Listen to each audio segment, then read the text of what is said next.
Hello दोस्तों, स्वागत है हमारा HTML की इस तीसरी वीडियो में। तो आई होप आप अच्छे होंगे और आपने हमारी पहली और दूसरी वीडियो देखी होगी, जिसमें हमने पहली वीडियो में हमने ये बताया था कि HTML होता क्या है, टेक्स्ट फॉर्मेटिंग टैग्स क्या होता है, किस तरीके से आप उसका यूज़ कर सकते हैं।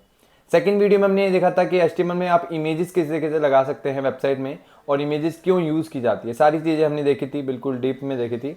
आज हम यहाँ पे देखने वाले हैं कि HTML में एंकर टैग क्या होता है और इसका क्यों यूज़ किया जाता है। आइए देखते हैं।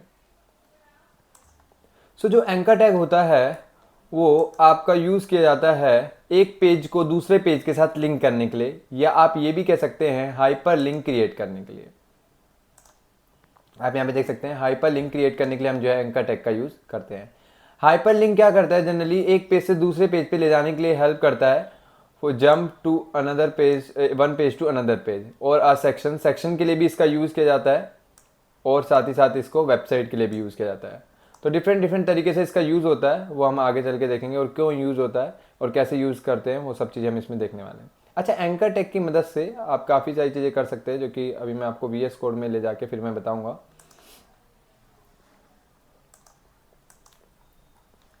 अब यहाँ पे जो एंकर टैग का सिंटेक्स होता है, जनरली वो डिफाइन किया जाता है एंगुलर ए से। जो लेस देन का साइन और ग्रेटर देन का साइन है उसके बीच में जो एंगुलर का सिंबल है उससे इसको डिफाइन किया जाता है।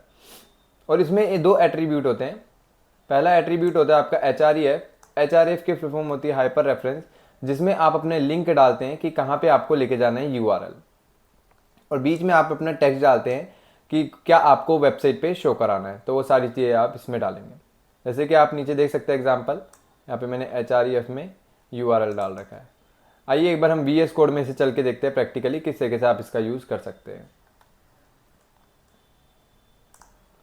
एंकर टैग को लिखने के लिए आपको यहाँ पे सिंपली ए लिख के और एंटर मार देना है। अब आपको यहाँ पे एक दिखेगा हाइपर रेफरेंस, और हाइपर रेफरेंस में मान लीजिए मैं यहाँ पे लेके जाना चाहता हूँ सिटअप की वेबसाइट पे। तो सबसे पहले मैं आपको एक वेबसाइट से दूसरी वेबसाइट पे लेके दिखाऊंगा।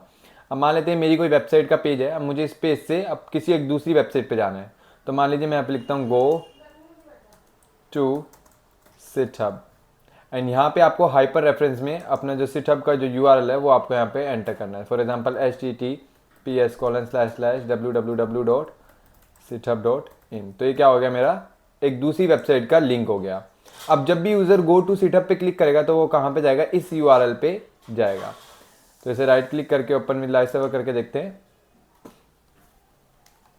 तो आपको यहाँ पे दिखेगा, जैसे ही मैं इस गो टू सिटअप पे क्लिक करूँगा तो आप देखेंगे यहाँ पे सिटअप की जो वेबसाइट है वो आ गई है। लेकिन इसने सेम टैब में ओपन करा है, तो अगर आप चाहते हैं कि एक दूसरे टैब में ओपन करे तो सिंपली आपको क्या करना है, यहाँ पे एक एट्रीब्यूट का यूज़ करना है। तो यहाँ पे एक एट्रीब्यूट आता है जिसे हम बोलते हैं टारगेट।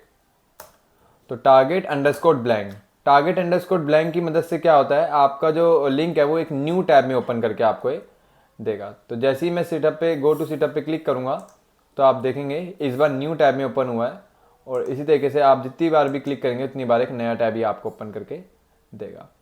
तो ये यूज़ होता है आपका एंकर टैग का एक वेबसाइट से दूसरी वेबसाइट में जाने के लिए। इसी तरह आप एक वेब पेज से दूसरे वेब पेज में भी जा सकते हैं।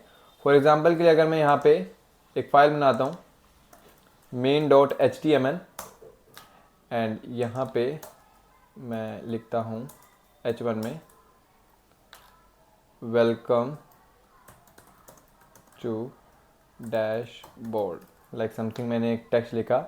अब मुझे यहाँ पे क्या करना है, एंकर टैग की मदद से इस फाइल पे आना है। तो सिंपली आपको लिखना है ए, और हाइपर रेफरेंस में आपको main.html का पाथ यहाँ पे डाल देना, और यहाँ पे लिख देते हैं गो टू मेन, और देन उसके बाद आप यहाँ पे क्लिक करेंगे, राइट क्लिक करके ओपन विद लाइव सर्वर। तो आप यहाँ पे देखेंगे जैसे मैं इस पर क्लिक करता हूँ तो सेम टैब में ओपन हो गया। अगर आप न्यू टैब में ओपन करना चाहते हैं तो आप सिंपली target_blank यहाँ पे यूज़ कर सकते हैं। अब हम यहाँ पे देखते हैं कि कैसे हम कॉल का आइकन और मेल का आइकन यहाँ पे हम बना सकते हैं, मेल का बटन और कॉल का बटन। मेल और आपको अगर कॉल का आइकन बनाना है तो सिंपली आपको यहाँ पे लिखना है मेल टू और info@, यहाँ पे आपको अपनी मेल ID लिख देनी है। तो जो भी आप यहाँ पे लिखना चाहते हैं वो आप यहाँ पे लिख सकते हैं। और अगर आपको कॉल का बटन बनाना है तो आपको सिंपली यहाँ पे लिखना है टेल और 19, और यहाँ पे आपको जो भी आपका नंबर है वो आपको अपना लिख देना है। कंट्री कोड के साथ लिखें अपना नंबर तो ज़्यादा सही रहेगा, और इस तरीके से हम इसको यूज़ कर सकते हैं। आइए एक बार इसको भी एक बार हम VS कोड में चल के देख लेते हैं। तो अब यहाँ पे आपको अगर कॉल का बटन बनाना है तो सिंपली एंकर टैग लेना है और यहाँ पे आपको लिखना है टेल और टेल कोलन, उसके बाद कंट्री कोड +91, उसके बाद 7210018919 और यहाँ पे आपको जो भी दिखाना है कॉल नाउ। तो इस तरीके से आप कर सकते हैं। राइट क्लिक करके ओपन विद लाइव सर्वर आप करेंगे तो यहाँ पे आपको एक कॉल का बटन दिख जाएगा, इस पर आप क्लिक करेंगे तो आपके पास एक पॉपअप बॉक्स आ गया है। तो अगर आपके पास इस तरीके का पॉपअप बॉक्स आता है इसका मतलब आपका जो कोड है वो एकदम परफेक्टली वर्क कर रहा है। इसी तरीके से आप मेल का ही बना सकते हैं और मेल का बनाने के लिए भी आपको एंकर टैग लिखना है और यहाँ पे लिखना है मेल टू